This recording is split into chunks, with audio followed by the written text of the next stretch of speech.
मेरा नाम संतोषी है। मेरे 5 भाई थे और मैं घर में सबसे छोटी थी, इसीलिए घर में सबकी लाडली थी।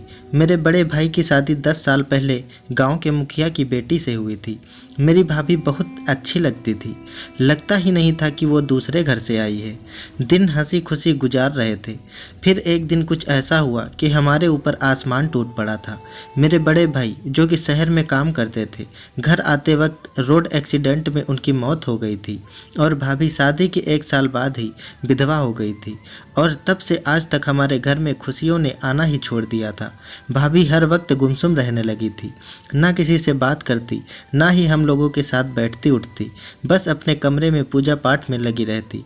आज दोपहर पड़ोस की एक औरत घर आई और माँ से कहने लगी कि अब छोटे लड़के की शादी करा दो, इसी बहाने से घर में रौनक आ जाएगी और हो सकता है तुम्हारी बड़ी बहू अपना गम भूल जाए, घर का माहौल बदलेगा तो शायद उसका मन भी हल्का हो जाए। माँ ने उसके कहने पर छोटे भाई के लिए रिश्ता ढूंढना शुरू कर दिया और अच्छा घराना ढूंढकर उसकी शादी कर दी। लेकिन शादी की रात थी भाभी, आज सुबह से ही मेरा दिल बुरी तरह से धड़क रहा था। रात के 10 बज रहे थे। मुझे 2 साल पुरानी बातें याद आ रही थी। कोई आज के दिन ही 2 साल पहले यही वक्त था जब छोटे भाई की चौथी शादी हुई थी। हम सब लोग बहुत खुश होकर मज़े कर रहे थे कि अचानक भाई के कमरे से चीखों की आवाज़ सुनाई दी और फिर जो हुआ उसने हम सब घर वालों का दिल दहला कर रख दिया था। हमारी रोमा भाभी, जिन्हें हम इस कदर प्यार से शादी करके घर लेकर आए थे, वह अपने कमरे में हमेशा हमेशा के लिए मौत की नींद में सो चुकी थी।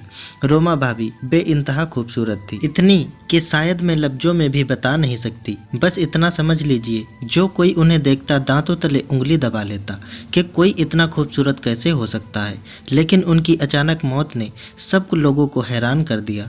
किसी ने सपने में भी नहीं सोचा था कि शादी की पहली रात को ही भाभी मर जाएंगी। अगर भाभी के घर वालों से हमारी रिश्तेदारी ना होती तो रोमा के माता पिता हम लोगों पर केस करवा देते, क्योंकि रोमा भाभी के चीखने की आवाज़ें बता रही थी कि वह किस कदर तकलीफ में रही हैं। रोमा भाभी का चेहरा नीला पड़ चुका था और उनके मुंह से झाग निकल रहे थे। ऐसा लग रहा था जैसे उन्हें जानबूझकर मौत के घाट उतारा गया हो। लेकिन भाई पर कोई ऐसा इल्ज़ाम लगाने का सोच भी नहीं सकता था। वह ना तो सिर्फ नर्म दिल इंसान थे, बल्कि बहुत शरीफ इंसान भी थे। कुछ वक्त भाभी का शोक मनाने के बाद एक बार फिर हमने भाई के लिए लड़की देखना शुरू कर दिया। इस बार जिस घराने से हमें लड़की मिली थी वह लोग बहुत गरीब हैं, लेकिन इनका खानदान बहुत अच्छा था। मेरी भाभी विमला को जो कोई भी देखता वह उन्हें देखता ही रह जाता। भाभी बहुत हसीन थी। भाई की शादी वाले दिन मेरा दिल जोर जोर से धड़क रहा था। ना जाने क्यों मुझे लग रहा था कि आज रात विमला भाभी इस ज़िंदगी से नाता तोड़कर हम सबसे बहुत दूर चली जाएंगी। आखिर निशा भाभी के साथ भी तो ऐसा ही हुआ था। तब मैंने दिल ही दिल में सोचा कि अब मैं ऐसा नहीं होने दूंगी, क्योंकि हमारी पिछली तीनों भाभियों की मौत एक ही तरीके से हुई थी और इसके पीछे ज़रूर कोई ना कोई राज था। और अभी तक हमें इस बात का पता नहीं चल पाया था कि इसके पीछे की वजह क्या है। लेकिन एक जैसी मौत होने की वजह से साफ जाहिर है कि इसके पीछे किसी न किसी का हाथ तो है। वो तो लोगों की शराफत थी कि उन्होंने हम पर गलत इल्ज़ाम नहीं लगाए, वरना ऐसे घर में रिश्ता कौन देता है। विमला को हम अपने खानदान से ही ढूंढ कर लाए थे। विमला के माँ बाप गरीब थे, लेकिन विमला के लिए बहुत अच्छे अच्छे घरों के रिश्ते थे। लेकिन इन सब के बावजूद भी उन्होंने अपनी बेटी का रिश्ता हमें दे दिया। हम उनके बहुत शुक्रगुजार थे। मगर शादी के दिन मैंने अपने दिल में सोच लिया कि विमला भाभी के साथ वह सब नहीं होने दूंगी जो मेरी पहली भाभीयों के साथ हुआ था। जैसे ही भाभी विदा होकर घर आई, मैं उनके साथ ही रही, 1 मिनट को भी नहीं हटी। मैंने विमला के साथ बातचीत शुरू कर दी। रात को जब हम दुल्हन को उसके कमरे में लेकर गए तो मैं उसके पास ही बैठी रही। वह बहुत डरी सहमी मासूम सी लड़की थी। मैं उससे बातें करती तो वह जवाब दे देती, लेकिन उसने खुद से कोई भी बात नहीं की थी। तब मैंने कहा, आज रात मैं आपके पास ही रह जाती हूँ, क्योंकि हमारी पिछली भाभीयों के साथ जो हो चुका था तुम्हारे साथ नहीं होने दूंगी। यह सुनते ही उसके चेहरे का रंग उड़ गया और डरी हुई निगाहों से उसने मेरी तरफ देखा और घबराई हुई आवाज़ में पूछा कि क्या हुआ था। आपकी पिछली भाभीियों के साथ। मैंने कहा कुछ नहीं, अभी तुम्हें पता चल जाएगा, लेकिन फिलहाल इस बारे में बात करना अच्छी बात नहीं है। मैंने उसे समझाया। वह किसी बच्चे की तरह हाथ बांधे बैठी रही। उसने तो इस बात पर कोई ऐतराज़ नहीं किया कि मैं रात को उसके कमरे में ठहर जाऊंगी। थोड़ी देर बाद जब भाई आए तो माँ ने मुझे कमरे से बाहर जाने को कहा। बोली, पति पत्नी के मामले में दखल अंदाजी करना अच्छी बात नहीं, तुम जाकर अपने कमरे में सो जाओ। मगर मुझे चैन कहाँ था। मैं माँ और भाई दोनों से लड़ पड़ी। माँ, आप नहीं जानती क्या पिछली भाभीियों के साथ जो हुआ था? इन्हें भी अकेला छोड़ देंगे तो वही सब होगा। मैं आज देखना चाहती हूँ कि आखिर इस कमरे में ऐसा क्या है। क्या हो सकता है कि हमारे जागने से और मेरे यहाँ रुकने से क्या पता ये घटना टल जाए। लेकिन माँ कहने लगी कि अब ऐसा कुछ नहीं होगा। तो मैंने माँ से कहा, माँ आपने तो पहले भी ऐसा ही कहा था, इसकी क्या गारंटी है कि कुछ नहीं होगा। मेरी जिद पर माँ सोच में पड़ गई। सच बात तो यह है कि भाई भी डर रहे थे। फिर भाई खुद ही कहने लगे कि अच्छा तुम ऐसा करो, तुम भी इस कमरे में सो जाओ, मैं सोफे पर लेट जाता हूँ। हो सकता है कि रात को कुछ ऐसा हो कि हम दोनों को तुम्हारी ज़रूरत पड़े। मुझे खुद यह बात समझ नहीं आती कि मैं चाहता हूँ कि तुम यहीं रुको। भाई की बात सुनकर मैंने भगवान का शुक्र अदा किया। आज भाभी की जान में जान आई, मैं कामयाब हो जाऊंगी। थोड़ी देर के बाद मैंने कमरे की लाइट बंद कर दी और कमरे में एक हल्का सा लैंप जला दिया। विमला मुझसे बातें करते करते सो गई। मैं उसे देखते देखते ना जाने कब नींद की वादियों में खो गई। तब अचानक मेरी नज़र सामने वाले कमरे में पड़ी, जहाँ मुझे एक साया नज़र आया। मैं बड़बड़ा कर उठ बैठी। हे भगवान, न जाने क्या होने वाला है। कहीं कोई भाभी का दुश्मन तो नहीं जो उनकी जान लेने आ रहा है।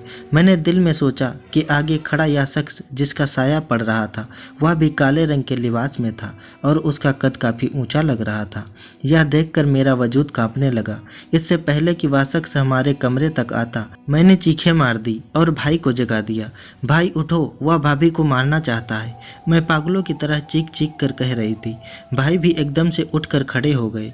कहा कि वह कौन है, तुम किसकी बात कर रही हो? तो मैंने भाई से कहा कि भाई वह सामने वाले कमरे के दरवाजे पर खड़ा था और इधर की तरफ ही आ रहा था। हमारे पास ऐसी कोई चीज़ नहीं थी जिससे हम अपना बचाव कर सकते थे। इसी अफरा तफरी में विमला भी उठ गई थी। वह भी अपने बेड पर डरी सहमी बैठी थी। भाई कुछ समझ नहीं पा रहे थे कि इस हाल में क्या किया जाए। अब सिवाय उस कातिल का इंतजार करने के हमारे पास कोई और रास्ता नहीं बचा था। तब भाई ने अक्लमंदी यह दिखाई कि बड़े भाई को फ़ोन करके जगा दिया और कहा कि कमरे में कोई आ रहा है। हो सकता है कि वह कोई चोर हो, इसीलिए तुम बाहर जाकर देखो। अगर कोई खतरे की बात ना हो तो हम बाहर आएंगे। घर के और लोग और बाकी के रिश्तेदार डरते डरते आए। फिर सब ने घर में रोशनी करके हर तरफ देखा, मगर वहाँ पर कोई भी नहीं था। सबके सामने मुझे शर्मिंदा होना पड़ा। मैंने तो अपनी आंखों से उस शख्स को अपने कमरे की तरफ आते देखा था, मगर किसी को ना पाकर अब सारे ही मुझ पर ही शक की नज़रों से देख रहे थे, जबकि मैं अच्छी तरह से जानती थी कि यह मेरा वहम नहीं था, बल्कि ऐसा मैंने खुद अपनी आंखों से देखा था। खैर, सब अपने अपने कमरे में चले गए। अब हमें क्या नींद आनी थी। रात के 2 बजे का वक्त था। मैं मंदिर में जाकर पूजा पाठ करने लगी। विमला भी बहुत हैरान परेशान थी। इस सारे हंगामे में उसे नींद कैसे आ सकती थी। उसने भी अपने कपड़े बदल लिए और सादे कपड़े पहनकर मेरे साथ मंदिर में बैठकर पूजा पाठ करने लगी। इसके बाद मैं अपनी माँ के कमरे में चली गई और उनको सारी बात बता दी। मेरी बात पर वह हमेशा यकीन करती थी, चाहे कोई मेरी बात माने या ना माने, लेकिन मेरी माँ मेरी हर बात मान लेती थी। माँ बोली, बेटी अगर तुमने इस साये को देखा है तो लाजमी नहीं कि वह इंसान हो, वह कोई शैतान भी तो हो सकता है, कोई दूसरी शक्ति भी तो हो सकती है। माँ की बात सुनकर मैं भी सोच में पड़ गई। बात तो माँ की बिल्कुल ठीक थी, क्योंकि कई दफ़ा ऐसा भी हो सकता है कि शैतान इंसान की शादियाँ रुकवाने के लिए तरह तरह की तरकीबें करते हैं। हो सकता है कि भाई पर कोई शैतान आशिक हो, मैंने दिल में सोचा, और इसी वजह से भाई की तीनों बीवियाँ मौत के घाट उतारी जा चुकी थी। अब सारी बात मेरी समझ में आ गई थी। माँ ने भी मेरी बात को समझने की कोशिश की और कहने लगी कि तुम्हारे भाई पर किसी चीज़ का साया हो सकता है, हमें सबसे पहले इस बात का हल निकालना पड़ेगा। तब माँ ने अपनी एक सहेली से बात की, क्योंकि वो काफ़ी सारे बाबाओं और तांत्रिकों को जानती थी। अगले दिन माँ और मैं उनकी सहेली के घर चले गए और वह हमें वहाँ से एक बाबा के दरबार में ले गई। थोड़ी देर तक हम बाहर बैठे रहे, फिर कुछ देर बाद उन्होंने हमें अंदर बुला लिया। बाबा ने जैसे ही हमें देखा, देखते ही कहने लगे कि तेरे घर पर काली डायन का साया है। माँ और मैं ये सुनकर हैरान हो गई थी। फिर बाबा ने हमें जो कुछ भी बताया वो सब सच था। भाई के साथ बिल्कुल वैसा ही हुआ था। बाबा की बात सुनने के बाद माँ बाबा के पैर पड़ने लगी। वो कहने लगी, बाबा जी मुझे इसका कोई उपाय बताएं, मेरे बेटे की ज़िंदगी बचा लीजिए, वो बहुत बड़ी मुसीबत में घिरा हुआ है। माँ की बातें सुनकर बाबा जी कहने लगे, मैं तुम्हें जाप करने के लिए मंत्र बता रहा हूँ। और कहने लगे कि ये कोई मामूली मंत्र नहीं है, इनको लगातार 1 हफ्ते तक पूरी पूरी रात जागकर इसका जाप करना होगा, तभी तुम्हारा बेटा उसके साये से बच पाएगा। और अगर एक दिन भी नागा हो गया तो फिर मंत्र जाप दोबारा से शुरू करना होगा। इसके बाद हम लोग अपने अपने घर आ गए। घर आकर माँ सबको बाबा की कही हुई बातें बताने लगी। माँ ने अपने आप को दिमागी तौर पर रात को जाप करने के लिए तैयार कर लिया था कि वह आज रात से ही मंत्र जाप शुरू करेंगी। मगर मैं माँ से कहने लगी कि माँ आप रात भर कैसे जागोगी, आपका तो ब्लड प्रेशर किसी भी वक्त बढ़ जाता है, आपको तो बहुत ध्यान रखने की ज़रूरत है और आपके लिए रात की नींद पूरी करना बहुत ज़रूरी है। यह सुनकर सबकी नज़रें बड़ी भाभी पर जम गई। बड़ी भाभी को विधवा हुए तकरीबन 7 साल बीत चुके थे। हम सब उनकी बहुत इज्जत करते थे। जब से बड़े भाई इस दुनिया से गए थे, भाभी बहुत संजीदा हो गई थी, बहुत कम बात करती थी, ज़्यादातर अपने कमरे में ही वक्त गुजारती और हमेशा पूजा पाठ में लगी रहती थी। हमारे पूरे ख़ानदान में उनकी इज्जत इस तरह थी जैसे किसी बड़े बुजुर्ग की होती थी। माँ की बीमारी का ख्याल करते हुए मैंने बड़ी भाभी से मिन्नत की, भाभी मुझे आप पर पूरा भरोसा है कि इस मंत्र जाप को आप ही कर सकती हैं। अगर आप हमारी मदद करेंगी तो भाई की पत्नी शायद बच जाए, क्योंकि मुझे तो अभी भी डर लग रहा है। हालांकि पहली रात को तो कुछ नहीं हुआ, मगर उसके बाद कुछ भी हो सकता है। बड़ी भाभी ने मेरी बात पर हाँ में सिर हिलाया और वह यह मंत्र जाप करने के लिए तैयार हो गई। मगर मंत्र जाप करने के लिए पूरी रात जागना काफ़ी मुश्किल और कठिन समस्या थी। फिर भाभी पर घर के कामकाज का बोझ कम कर दिया गया ताकि वह रात को बैठकर आराम से मंत्रों का जाप कर सके। हमारे घर में वैसे भी एक नौकरानी आती थी जो घर का सारा काम काज करके चली जाती थी, जिसने हमारी दोनों भाभियों को आराम में रखा हुआ था। शाम का वक्त था, सब अपने अपने कमरों में मौजूद थे। बड़ी भाभी खाना बनाकर अपने कमरे में चली गई। उन्होंने किसी से बातचीत ना की। क्या वह परेशान थी या हमसे नाराज़ थी? शायद हमने कोई ऐसी बात कह दी हो जो उन्हें पसंद नहीं आई हो, मगर हम उनका सीरियस रवैया देखकर काफ़ी परेशान हो गए। मैं कुछ पूछने की हिम्मत ही नहीं कर पाई और मैं भी खाना खाकर अपने कमरे में चली गई। रात को मुझे आमतौर पर जल्दी नींद आ जाती थी, मगर आज ऐसा नहीं हुआ। अजीब सी बेचैनी थी जो मेरे दिल को चैन नहीं लेने दे रही थी। मैं बार बार करवट बदलती, कभी जी चाहता कि बाहर जाकर बाहर से पानी पी लूं। कसमकस में रात के तकरीबन 3 का वक्त हो गया और मुझे नींद ना आए। थक हार कर मैं कमरे से चुपके से निकल के आगे बढ़ने लगी। मैं किचन से जाकर कुछ खाने की चीज़ लाना चाहती थी। मुझे लग रहा था कि मैं आगे बढ़ती जा रही हूँ और अगर कुछ हुआ तो मैं कहीं फंस ना जाऊँ। गैलरी से गुजरते वक्त मेरी रूह कांप गई जब मुझे लगा कि विमला भाभी और भाई के दरवाजे के बाहर कोई बैठा हुआ है। इसने वही काले रंग के कपड़े पहन रखे थे, जबकि हाथ में कोई टोकरी जैसी चीज़ थी। यह देखकर मेरा दिमाग सुन्न हो गया। मैंने एक कदम भी आगे ना बढ़ाया। वह इंसान भी यूं ही बैठा रहा और कुछ गलत होने का एहसास मुझे हो रहा था। अगर यही मैं चीख मारती तो वह आदमी पहले की तरह चौकन्ना हो जाता। मैंने अपने दिल में सोच लिया कि मुझे क्या करना है। मैं वहीं से पलटी और बड़ी भाभी के कमरे की तरफ जाने लगी। मुझे जानकर बड़ी हैरानी हुई। कमरा तो पहले से ही खुला हुआ था। मैंने अंदर जाकर उसके दरवाजे को कुंडी लगा ली और आहिस्ता से भाभी को जगाने लगी। मैंने कमरे की लाइट नहीं जलाई, कहीं बाहर बैठे आदमी को अंदाज़ा ना हो जाए कि यहाँ के घर वाले जाग गए हैं, बल्कि उनके बिस्तर पर आगे बढ़कर उनको ढूंढने लगी, मगर वहाँ पर कोई भी नहीं था। मुझे लगा शायद वो कहीं बाहर गई होंगी। मेरी तरह इनका भी दिल होगा कि बाहर जाकर आंगन का चक्कर लगा लूँ। मैंने भाभी के कमरे में मौजूद फ़ोन से अपने छोटे भाई को फ़ोन मिलाया, जो रात को अमूमन देर तक जागता रहता था। इस वक्त भी वह शायद पढ़ रहा था। उसने फ़ौरन ही फ़ोन उठा लिया। मैंने जल्दी से उसे पूरा माजरा समझाया।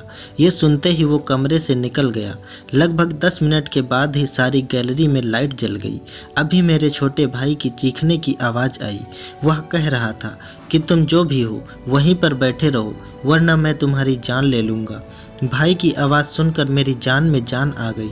मैं खिड़की से देखने लगी। मेरी छोटा भाई माँ के साथ खड़ा हुआ था। दूसरी तरफ मेरी बहनें थी। मैं बहुत डर रही थी।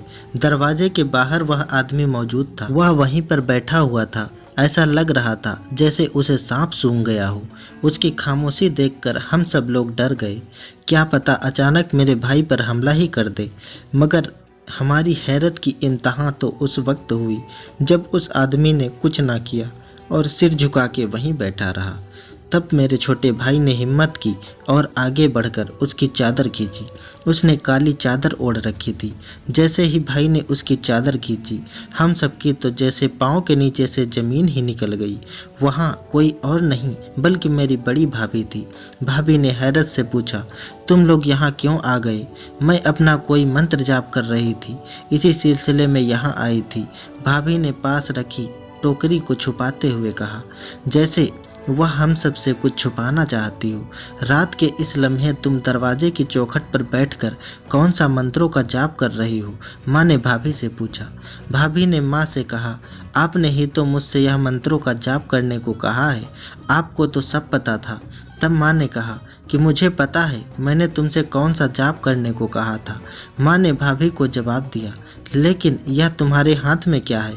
माँ ने आगे बढ़कर भाभी से टोकरी छीन ली और जब टोकरी का ढक्कन हटाया तो माँ की आंखें फटी की फटी रह गई और माँ चीख मारकर बोली, भगवान का शुक्र है कि किसी को कुछ ना हुआ, वरना तो इस टोकरी में बहुत खतरनाक काला बिच्छू बैठा था। इतना बड़ा बिच्छू किसी ने पहले कभी नहीं देखा था। बाद में हमें पता चला कि वह बिच्छू ऐसी प्रजाति का है कि अगर किसी इंसान को काट ले तो वो तुरंत ही मौत जकड़ ले। मैंने भाभी से पूछा कि यह तुमने अपने पास क्यों रखा है? क्या तुम पागल हो गई हो? तो ये सुनकर भाभी बहुत घबरा गई और कहने लगी, नहीं माँ, यह तो बस मंत्र के जाप की वजह से ही है, मैंने अपने पास रखा हुआ है। अब आपको क्या बताऊं कि इस मंत्रों के जाप के लिए मुझे क्या कुछ करना पड़ रहा है। यह कहते कहते भाभी का चेहरा लाल हो चुका था। उनकी घबराहट से साफ पता चल रहा था कि वह झूठ बोल रही हैं। माँ ने कहा कि मैं नहीं जानती, तुमने काले कपड़े पहन रखे हैं और यह बिच्छू इस मंत्रों के जाप के लिए तो है ही नहीं। सिवाय मौत के इससे किसी भी बुरी शक्ति का निवारण नहीं हो सकता। इससे सिर्फ किसी को भी मौत के घाट उतारा जा सकता है। माँ की आखिरी बात ने हम सबको चौकन्ना कर दिया। इसका मतलब था कि बड़ी भाभी ने ही मेरी सभी भाभियों को मारा था और इससे आगे तो हम सोच भी नहीं सकते थे। हमने बड़ी भाभी को इस वक्त तो कुछ ना कहा। उनसे बिच्छू लेकर छोटे भाई से कहा कि जाकर किसी जंगल में छोड़ दो या फिर किसी सपेरे को देकर आओ और इसे मारने की गलती ना करना। कहीं ऐसा ना हो कि मरने से पहले यह तुम्हें डस ले, जिससे कि तुम्हें कुछ हो जाए। भाई वह टोकरी लेकर सीधा घर से बाहर चला गया और हम सब लोग अपने अपने कमरे में जाकर लेट गए। अगले दिन जब सब लोग उठे तब तक सबको यह पता चल चुका था कि बड़ी भाभी की नीयत ठीक नहीं थी। इसीलिए एक हफ्ते बाद माँ ने अपनी तहकीकात जारी रखी। मेरी एक डॉक्टर कजिन को बुलवाया, उससे उस बिच्छू का जिक्र किया, सारी बात बताई और उससे पूछा गया तो वह कहने लगी कि आपकी तीनों बहुओं की मौत किसी बिच्छू के काटने से ही हुई थी। इस बात ने हम सबको हैरान कर दिया। भाभी की इज्जत और मोहब्बत हमारे दिलों से निकल चुकी थी। हम सोच भी नहीं सकते थे कि वह औरत इस दर्जे का घटिया काम कर सकती है और हमारे छोटे भाई को हासिल करने के लिए किस हद तक गिर सकती है। हालांकि हम सब ने उसको इज्जत दी, मान दिया और अपने घर में एक बहुत ऊंचा सम्मान दिया और इस तरह रखा कि वह विधवा हो जाने के बाद भी किसी को विधवा ना लगे। कभी उनमें और अपने में फर्क ना किया। मगर उन्होंने एक बड़ा जुर्म किया था, क्योंकि कत्ल का जुर्म कोई छोटा मोटा जुर्म नहीं था। इसकी सज़ा तो माफ़ी के काबिल हरगिज ना थी, मगर हम विधवा होने की वजह से उन पर यह इल्ज़ाम लगाकर उन्हें थाने कचहरी चक्कर लगवाना नहीं चाहते थे।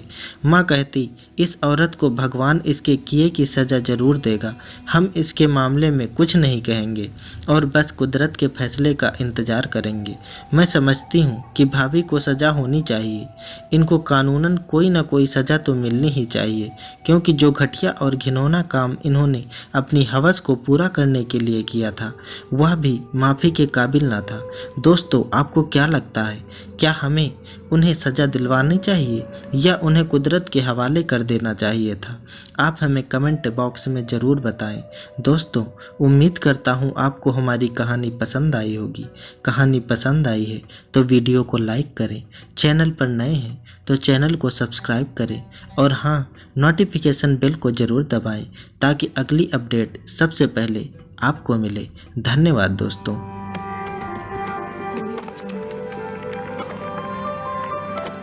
Subscribe now and press the bell icon.